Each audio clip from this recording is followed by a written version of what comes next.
Good evening. Welcome everyone to LFC Transfer Room. I'm here joined by Carter, Colin, and Dan from Pittsburgh, Boston, and Or me, London. London. Good. So we have a nice diverse cast this evening. Um, Welcome. Be sure to hit like and subscribe, of course. And we are here to discuss, of course, the Liverpool win. We just saw 4-0 against Bournemouth. Finally, a bit of a relaxing evening, I guess, after the 2-0 goal. It was not as much as what we've seen in the previous matches against Burnley or, Fulham or Palace, or, pretty much our whole season. So good to see us finally win a game and not me having to pull out my hair pretty much every in the last 15-20 minutes. So, okay, we're just gonna go straight into it then. And we're gonna go on your thoughts on the match, and make sure to, of course, like, subscribe, and comment, please. We can integrate some of your comments into our conversation. So we're gonna start off with you, Carter. What did you think of the game? I thought the first 45 quite boring. I was getting a little bit worried. I was like, we're missing some of the big hitters, Salah, Trent, Soboslai. But then literally first sort of 2 minutes out the gate, second half, we looked great. You could kind of see Klopp's obviously gave him a bit of a battering, and he sort of said at the end of the game he sort of changed the tactics a bit, moved Nunez into the middle. So I think the second half was great, really enjoyable. Nice to see Nunez get on the score sheet after they showed some not very flattering stats at the start of the game. But I thought it was an enjoyable second half, and I think there's a lot to look forward to for Fulham and then Chelsea hopefully. Yeah, it was a pretty good evening, especially for anyone who's probably captain Nunez in FPL. I won't give names. That was me. Colin, what did you think of the game? Yeah, well, it was the first half was as nervy as I kind of expected it to be. I think that they're a better team than that scoreline probably shows. They have their own kind of injury problems at the moment. And was not like really enjoying it so much the first half. Oh, looks like we lost Dan. I'm sure he'll be back. Um, it was nervous, and it was not a 45 to remember, the first, and the second much more positive, um, and really kind of the effort that we expect and would expect from the team. Okay, then I think I'm just gonna ask you. I don't know if the cat can give us any thoughts on the game. So No, Niall has no thoughts. He's just this huge cat that just he has no thoughts. Look at him. Do you think this man has thoughts and opinions? He's just being cute. Say hi, Niall. Say hi to the people. Sorry. I think he No, wants I agree. treats. I agree with Colin in many ways. I actually wasn't as nervous. I think he's absolutely right that the 4-0 scoreline doesn't reflect Bournemouth's quality. They've been one of the better teams in the league and in Europe with their record. They're obviously a very well coached team. They gave us a lot of problems. But what I think we did very well is that we didn't lose our nerve. Even when they looked dangerous and they probably had that really good chance for the half where they could have scored. Even if Bournemouth went 1-0 up, I feel like we would have kept our nerve a bit. It probably would have been closer to like a Luton where it would have been like, maybe it would have gotten a bit edgy in that second half if we didn't convert. But I feel like they did a really good job of just like first half wasn't great, wasn't really creating a lot, but they weren't creating a lot either. We just managed the game, get the halftime 0-0, and we start the second half. We go from there. I think that's something we've seen really a lot this recently. Yes, Jen, my two rag dolls, they're just here bothering me. They keep knocking my camera. My camera needs to be replaced. So, that's why I keep dropping in and out. I need to replace my camera. I think it's shown a lot that, we've been more ready to say, okay, we go on this halftime 0-0. That's perfectly fine. I think that Liverpool we've adopted this mentality of if we're not 1-0 up at halftime, we can go in 0-0 and just win it in the second half. And I think the players have really adopted that mentality and not be like, oh my God, we just survived that. And then the second half, they just fall apart. And yeah, this Bournemouth team I thought was going to be the toughest game coming up. Now we have Chelsea at home and Arsenal away. In this Bournemouth game, obviously, it wasn't good to see Jones go down or Konate go down. But, depending on if Jota's out for enough time, this gives us a lot of wiggle room with how we can approach, Arsenal and Chelsea. Now I don't think we need to go to Arsenal and win to maintain our top position. We can go in and just put in a good performance. And as long as we beat Chelsea at home. But, it was a really good performance. It's great to see Darwin just score just good striker goals, like not brilliant. And I think that was another thing too. Darwin finally started doing what I said, that everyone says when you coach a forward, just pass it into the corner. And he did both times, so one with the outside of the boot and one on the inside.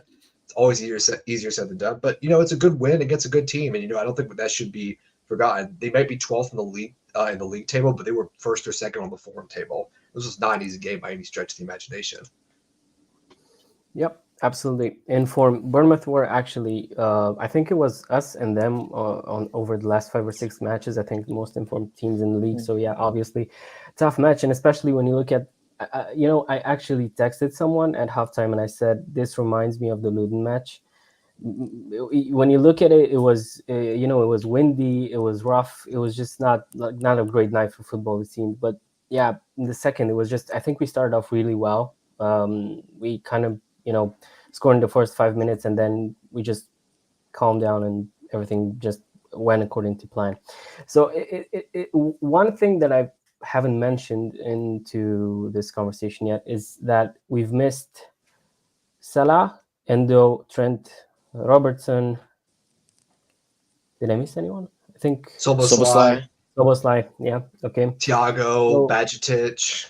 Yeah, Thiago and Bajcetic maybe not as involved in the last few months, but at least the other guys, when you look at it, going and winning 4-0 without him, without our main, with our top scorer. When you look at it, Darwin again, and Diogo Jota with the goals. I think it's really important, mainly for the confidence of Darwin Nunez. I thought in the first half again, he was involved, but he just didn't get at the end of the chances. But then the second, it's great to see him score.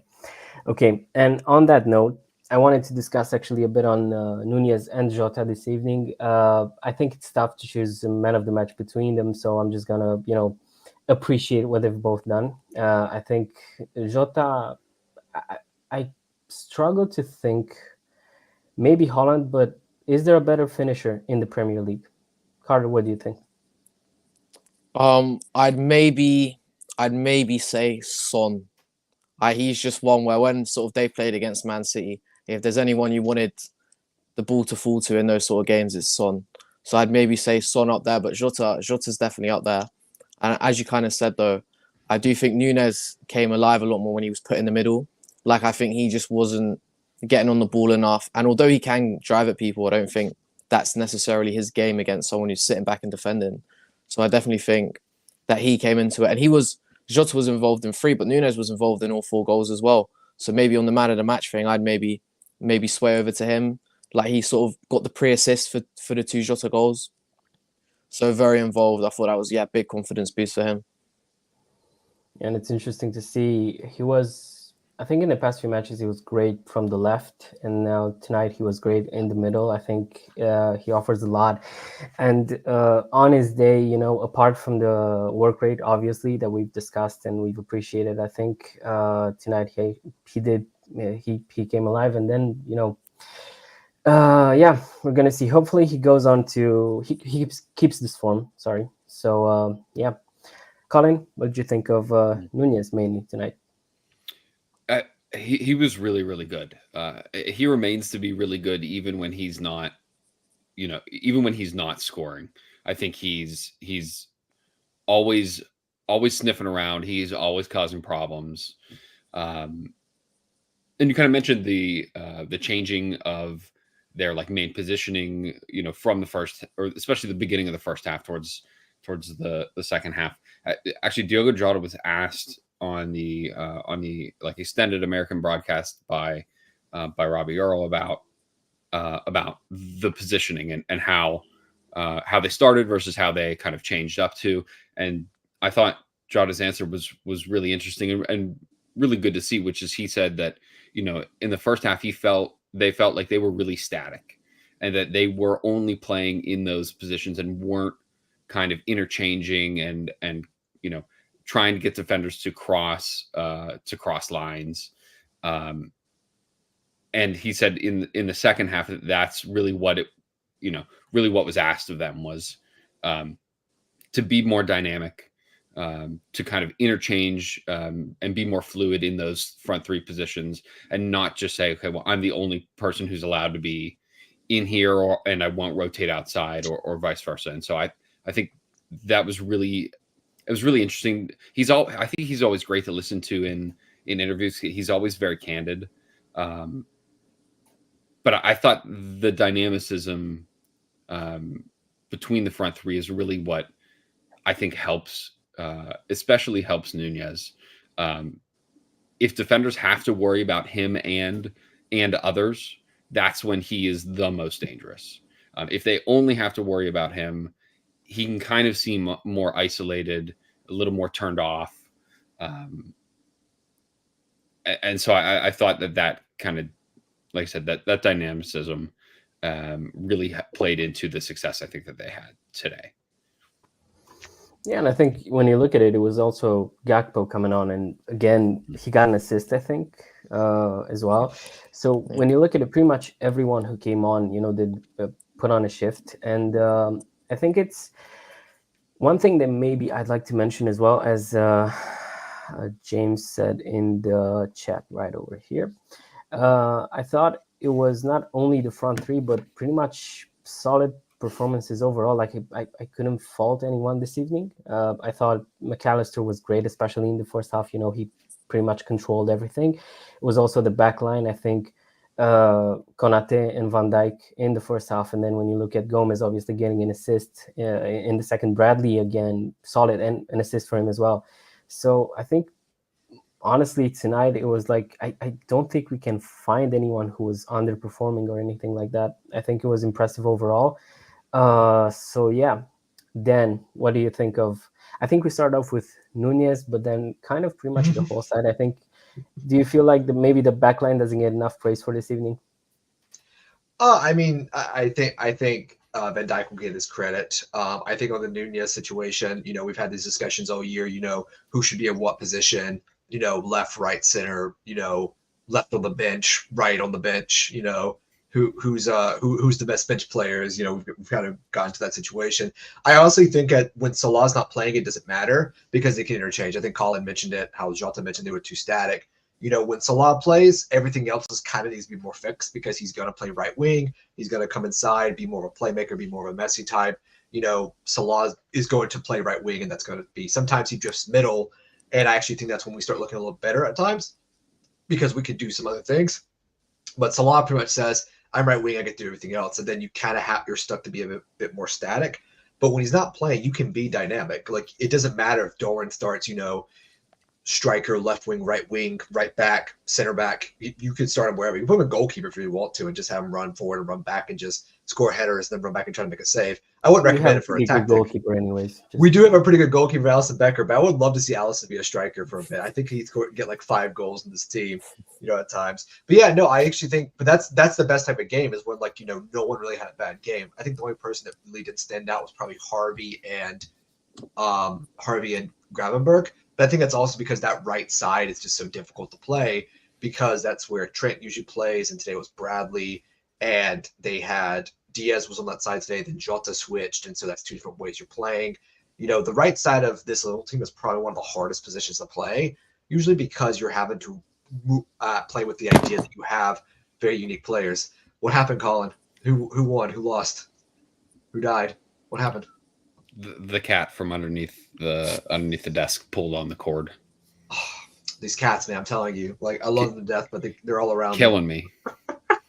But no, I think that's really great. And I actually think that today, you can, and even looking at this team, you can look at Joe Gomez, who I know for a fact I'm not trying to call out names and turn this into the Joey G, Redemption Arc. I know people were talking about Joe Gomez like he was the reincarnation of Martin Skirtle at times. So, I think we have to accept that, we just have a team of really good footballers, and that even with the young players, Owen Beck, who I saw James mention, again, great player, came on and played. It was doing great at Dundee. We just have a good team of, good young footballers. And when you have a team of good young footballers, you can do wonders with them.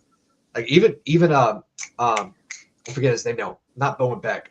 Who's the midfielder that came on? The young player we got. Bobby Clark.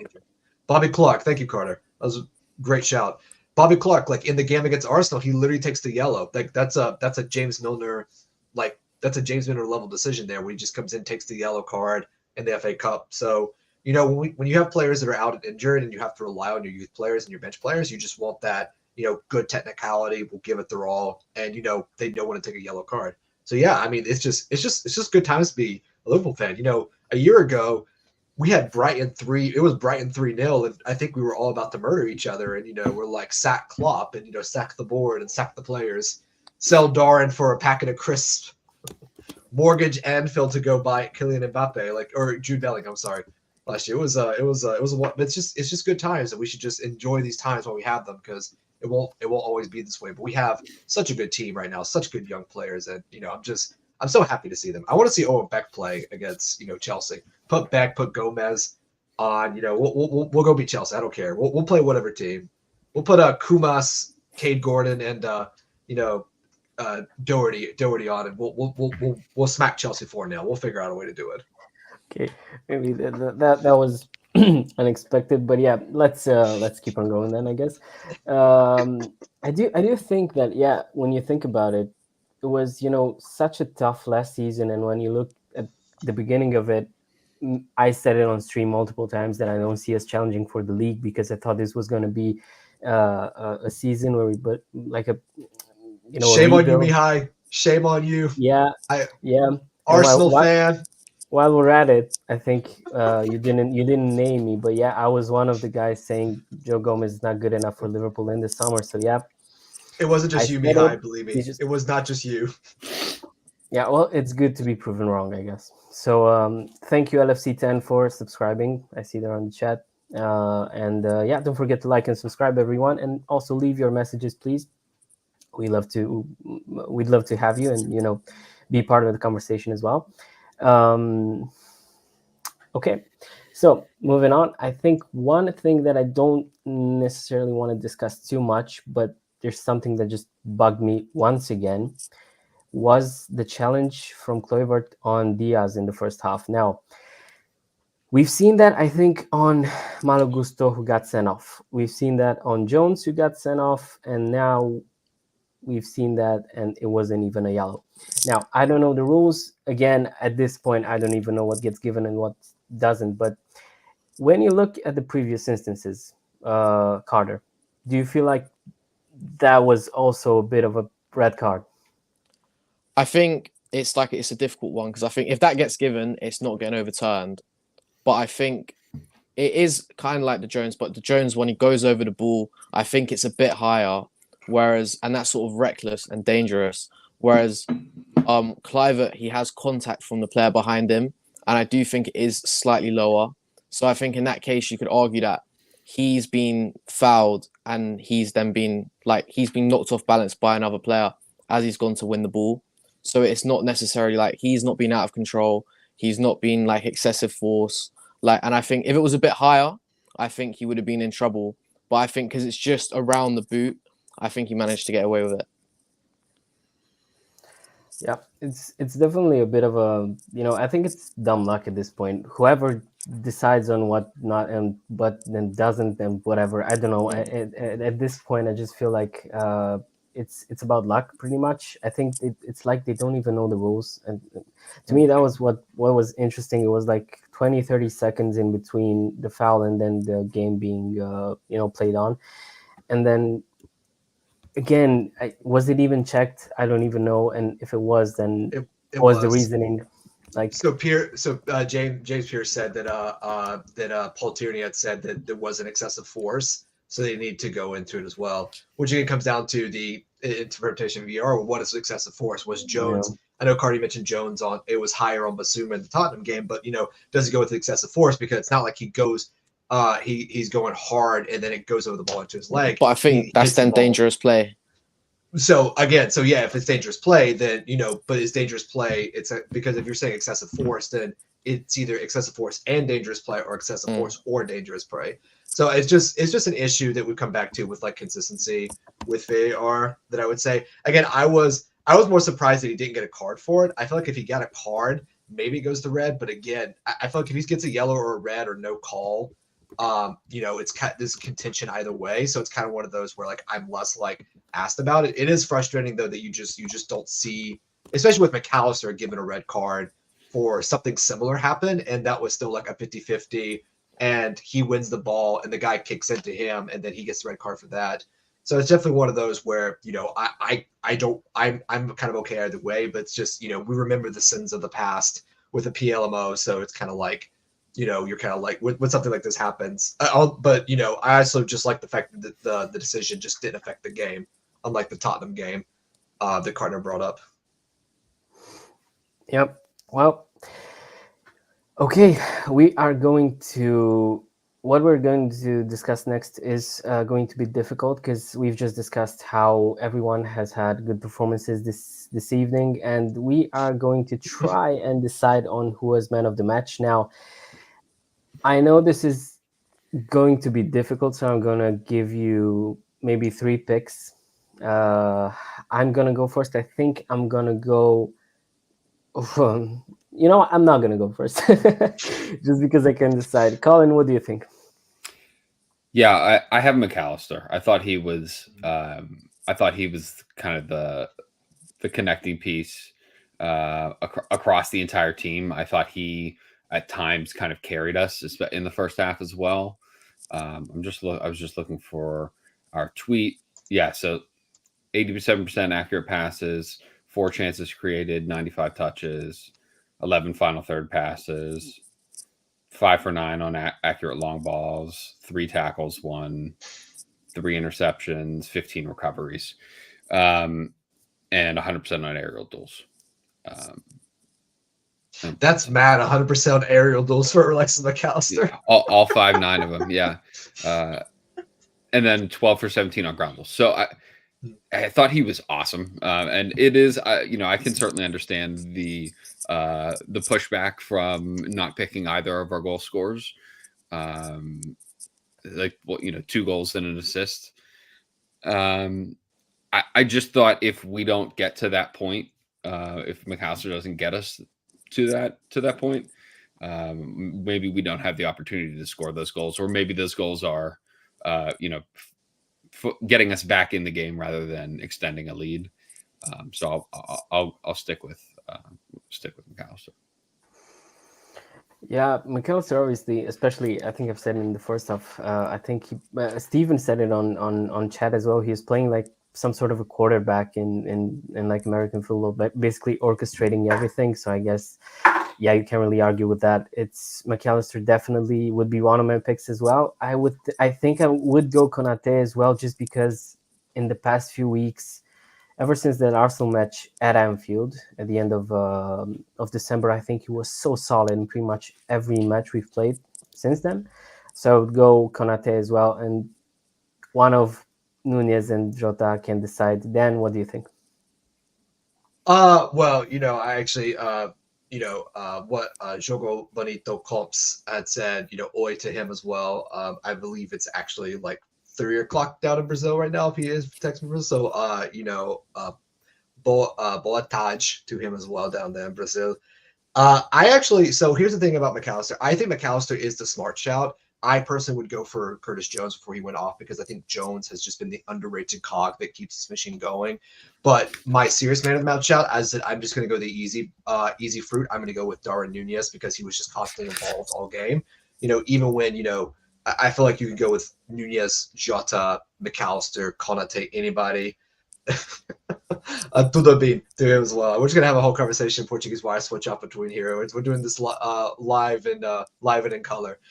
I think Nunez deserves the man of the match shout, and not in a patronizing way, because he does get his 2 goals. I think, does he get an assist in the end? No, Jota gets the assist in the end of that. I think Bradley gets an assist and Gakpo gets an assist for this game. I think Darwin deserves the man of the match, just because of the fact that, he hung in there. He got the opening goal that started this. If he doesn't get that goal, again, the game state could change. So because Darwin changed the game state and was constantly involved, didn't give up, and we just got all of the Darwin craziness with the goals, I think Darwin Nunez deserves the shout. But again, I think Konate and McAllister both equally just as brilliant.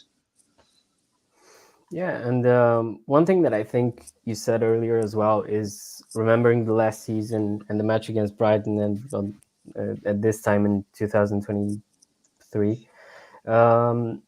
I think when you, I don't know what you guys think, but I feel like this season kind of reminds me of the 2021-22, where I just feel like going into matches, it somehow we just find a way. Like we're not playing maybe as impressive as we were, but we're just finding a way. And I think also we have to remember maybe one thing before we get ahead of ourselves. At the beginning of the season, we were pretty much saying top four is okay because we're during a rebuild season and stuff like that. So maybe I think in times like this, I'd like to remember what Jurgen said about journey being more fun, more important than destination. So I think at the time, as Dan said, I'm just going to enjoy the team playing well and not really think about the end of the season, the trophies and anything. Just take it game by game, and we'll see where we get. We now have a difficult month. I think we do play Norwich at the end of the month, and then we play obviously Fulham before that. So it's still quite a long way to go. But yeah, before going there, I think Carter, Carter, you can yeah, I give was us gonna say Carter, your, good mention. yep, I your three picks. Then. I'd like to say I'm going to squeeze in just a mention on McAllister because he's not on my three, but I think that's the best I've sort of seen him ride contact and deal with like physical battles today. It wasn't like the biggest opponent, but I think he did really well. I'd say three, Nunez, sort of what Dan said. I think two pre-assists, 2 goals, confident, handful, involved in everything that looked good. And then I'd say I'm kind of stuck between two. So I think, as you said, Mihai, it's like Konate. I think great defensively. We see that all the time. I think that's the best I've seen him on the ball for ages. I think he was so good. It was like Matipes. There was one bit where he took a heavy touch and then beat the man. But I think he was so good on the ball today. He really took like command, especially with Bradley on his side. Like he was properly he was everywhere. He was on the ball. But I almost think I would say he's not a player, but I'd honestly say Klopp. I think that he made adjustments. He made changes. He did the subs at the right time. He shifted things around. I just think this season has kind of been Klopp hasn't always got it right, but he's not been stubborn enough to not change it. And I think it's easy to say, yeah, he's done great subs when you've got a bench full of £50 million players. But when you've got Gravenberch, who's 9 months younger than Harvey Elliott, or 9 months older than Harvey Elliott, and you've got Gakpo, who's still a youngish player, like I think it shows how like great him and Pep, like Linders, are at sort of changing and not being like stubborn and noticing things. So I think player Konate, but I think I'd have to say this comes down to like Klopp making tweaks. Yep, I think that's actually a really good shout. I think in the past few years, when you think about it, maybe I think that was basically the main criticism of Jurgen, thinking about how he was maybe a bit too stubborn in making changes and tweaking things in the system and, obviously the first 11 and stuff like that. So, yeah, I do think this season he's done it and it's been going a lot better than I think we've all expected it to go. I mean, if you told us that, at the beginning of or at the end of January, we would be first in the Premier League and still in pretty much every other competition, then I would have been really impressed. So one thing that I've seen right before going live on Twitter was, or X as it's now called, but I don't know if everyone uses that term anyways. Fabrizio Romano just tweeted that Mo Salah has returned to Liverpool due to injury, and the plan is to do his rehab with the club. Jurgen Klopp said if he's fit before the final, then probably he'll go back to AFCON. So there is a chance that maybe Egypt get knocked out and he doesn't go back, which I think we would expect that. I don't know with the way they've started, but that's another story. So we could have Mo back for Chelsea maybe if things go well. Not sure. And I'm not I'd be really very sure surprised. I'd be very surprised because I think what they said it was a back injury, it was a back muscle. It wasn't his hamstring. It was something in his back. So back injuries can go one way or the other. Because I think Rasmus Højlund was out for what, like a month, 2 months with his. But he had like a spinal fracture or like a microfracture in his back. But I think it really just depends. I'd be very surprised if Salah plays in January. If he plays, it's probably not going to play until February. which I think we have. Does anybody have the schedule, Carter, Colin? Do you guys have the schedule in front of you? So when we're playing in February? I Arsenal do. first game. Yeah. What was that, Carter? Arsenal first game of Feb. Oh, 1st of Feb. Yeah. So No, I mean, not first of Feb. First game in Feb. first basically. game of Feb. Yeah. Yeah. So Yep. we're like smack in the middle of this like Wednesday, Sunday, Wednesday, Sunday, Wednesday, Sunday. Yeah. So and that goes until that game on the 4th of February, which is the Arsenal game. Yeah, so I'd be very surprised if he was even back by then, and that's in 4 weeks, give or take. So I like if he's back for Chelsea, I'd be very surprised. I feel like Egypt would have some questions for us, like Mo, you went back for treatment, and now you're playing in Chelsea. Like what's going on here? But what's going on here, buddy? Like I feel like they'd have an inquiry into Liverpool, maybe ask for some compensation from potentially being knocked out from AFCON. I actually think Egypt could still advance in AFCON because they have 2 draws in their group. So if they get a win, I think they go through. I think they might go through with a draw depending on other results. But yeah, I would be very surprised if it was Chelsea. I don't know what Carter, Colin, or me. I don't know what you think as well because it's with back injuries, it's just always like hit or miss. Remember Coutinho's back injury magically healed after the transfer window ended. Like sometimes it happens. I think it depends. What I wanted to say, what I meant when I said maybe he's back for the Chelsea game is I thought just in case, Egypt don't go through, and then maybe he miraculously gets back, and yeah. But I think it is true. We could definitely navigate the Chelsea match without, and I think be favorites going into that game even without Mo. Probably the most important thing is. Yeah, it would be great to have him for the Arsenal one, but that's quite far away now, or maybe not that far, but quite a few matches up until that one. So yeah. Now, what I wanted to ask you guys is, what do you think? What do you think the approach should be for the next one against Fulham? Now we do have that one on Wednesday, if I'm not mistaken. Yep. So yeah, it's on Wednesday. So now we do have 2 days off, and then we have Fulham. Do you think we should go full strength and then just see and maybe play lower, or maybe play a few non-starters against Norwich? I should start with Colin. I think that the strongest team possible and available should and will play, given that game against Norwich. I think we can get through against Norwich on playing, definitely on playing like Jarrell Quansah. And even if Quansah started like for the Fulham game, I'd probably still think that we're gonna get through. But that game, just because it's a second leg, it's the semifinal of the competition. It's away, like that. Just all of those kind of adding up scream to me. Play the strongest available. And then kind of deal with the lineup as needed for that FA Cup game. Based on as well the two games immediately following that, which are the Chelsea game on the 31st and the Arsenal game on the 4th. Like that's a lot of important games in a very short amount of time. Sunday the 4th is exactly 2 weeks from today, and so we've still got Wednesday, Sunday between now and then. That's a lot of games. I think if anything, I think that Norwich game kind of becomes, if we can get through with playing the kids and the backups, so be it.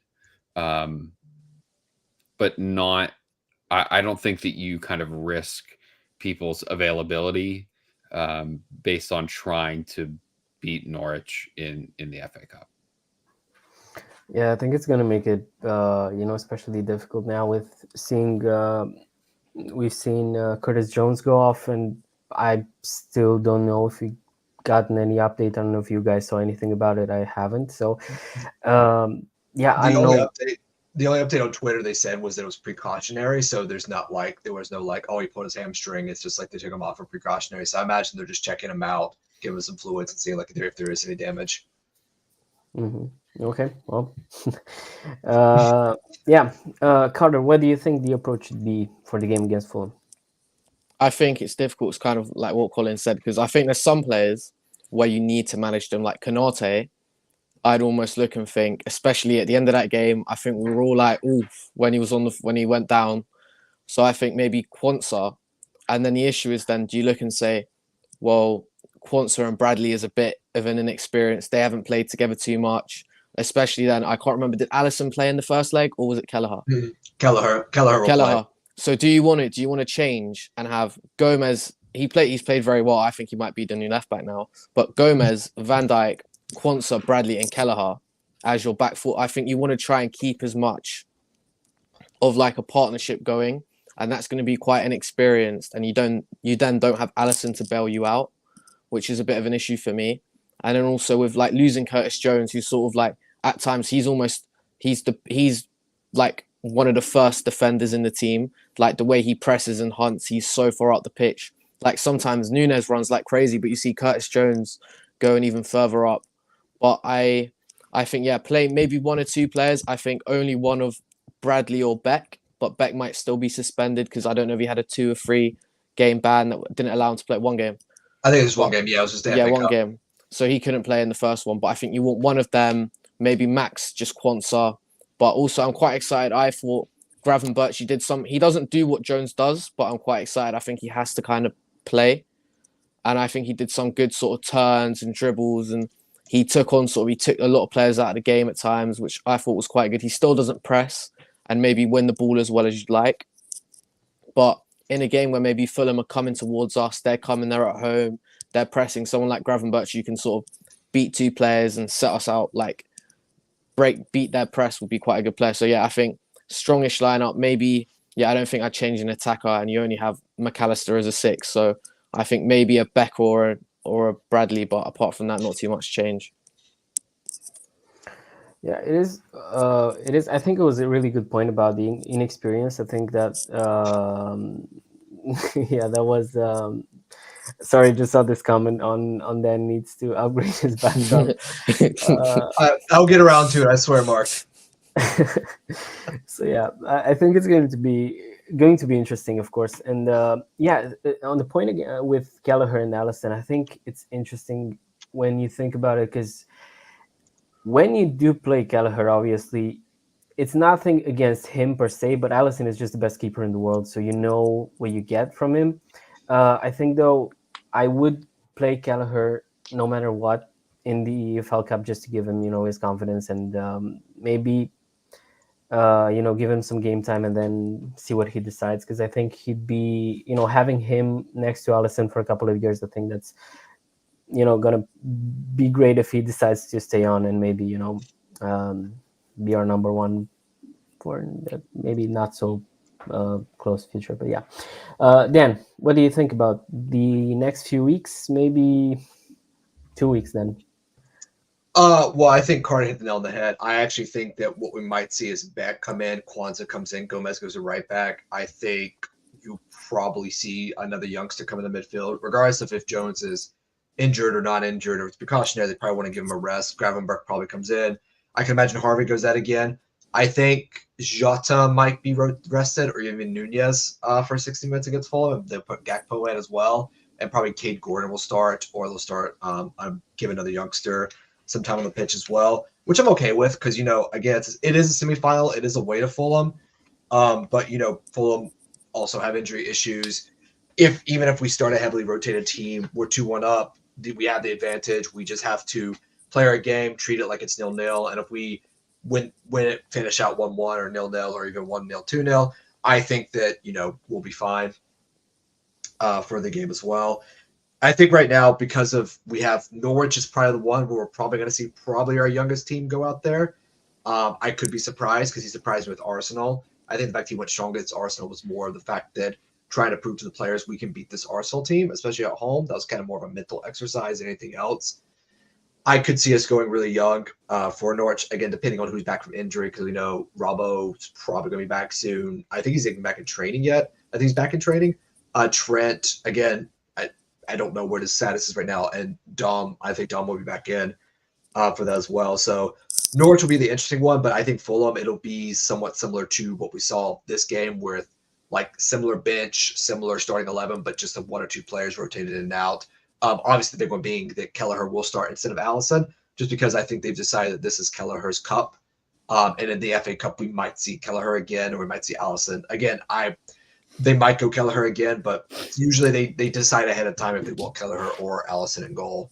But for me, like the next two games are kind of not the most important, but I think it kind of sets us up like with what February, March, April look like, because if we come out of this with another League Cup final, we get a result against Chelsea at home. We have players coming back, no serious injuries long term.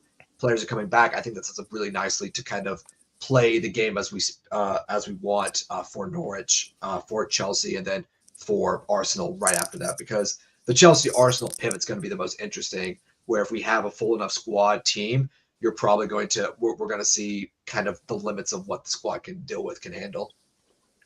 And I think this is why this month and maybe these January, February months rather are really important, because I think in 2022 that's when we started to believe we could go all the way, because this is where if you get through these games, especially without Mo, without Endo, with these injuries, I think obviously you could maybe build up some points over the teams second and third in the league. Now, I think you've mentioned, Dan, about us not needing to win at Arsenal necessarily at the beginning of the stream, but I think I wouldn't be worried about Arsenal necessarily going forward. So I think that's why we kind of need to win every game, especially now with the return of another player for City. So yeah, I think that's going to be that for tonight. I would like to thank Carter, Colin, and Dan very much for coming on this evening. I would like to thank everyone for commenting, liking, subscribing. We all appreciate the support, and we like to spend our evenings after a 4-0 win discussing with you. Hopefully that's what's going to be for the rest of the season. So everyone have a great evening, and up the Reds.